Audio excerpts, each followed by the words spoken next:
आलसी मत बनो। भागवन। आरंभ एक छोटे से गांव में गोपाल नाम का एक युवक रहता था। गोपाल बेहद आलसी और लापरवाह था। वह अपने कामों को कल पर टालने में माहिर था। उसका मानना था कि जिंदगी आराम करने और सोने के लिए बनी है।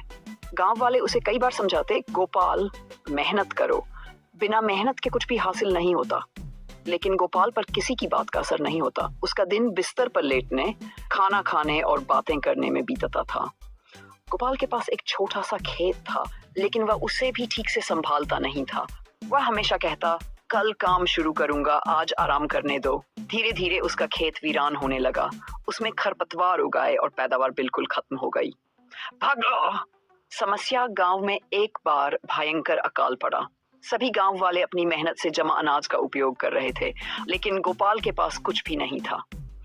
भूख से तड़पता हुआ गांव के एक बुजुर्ग के पास गया और बोला, दादाजी, मुझे खाने के लिए कुछ अनाज दे दीजिए, मैं बहुत भूखा हूँ। बुजुर्ग ने कहा, गोपाल, अगर तुमने समय रहते अपने खेत पर काम किया होता तो आज भूखे न होते। परंतु चिंता मत करो, मैं तुम्हारी मदद करूंगा, लेकिन तुम्हें मेहनत करनी पड़ेगी। गोपाल के पास कोई और चारा नहीं था। उसने बुजुर्ग की बात मान ली। बुजुर्ग ने उसे अपने खेत पर काम करने के लिए बुलाया। भाग 3। कठिन परिश्रम। अगले दिन गोपाल ने बाहर अपने जीवन में सूरज उगने से पहले उठकर काम शुरू किया। खेत जोतने, बीज बोने और पानी देने में उसकी हालत खराब हो गई।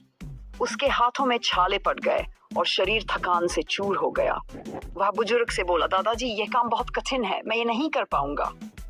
बुजुर्ग मुस्कुराए और बोले, कठिन जरूर है, लेकिन यह मेहनत तुम्हें फल देगी। अगर तुम आलसी बने रहोगे तो भूख और कठिनाइयां तुम्हारी जिंदगी का हिस्सा बन जाएंगी। गोपाल ने हिम्मत जुटाई और काम करना जारी रखा। धीरे धीरे वह मेहनत का महत्व समझने लगा।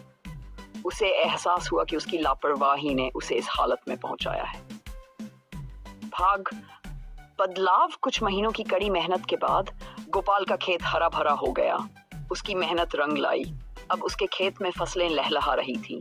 जब पहली बार उसने अपनी फसल काटी और अनाज को घर ले गया तो उसकी खुशी का ठिकाना नहीं रहा।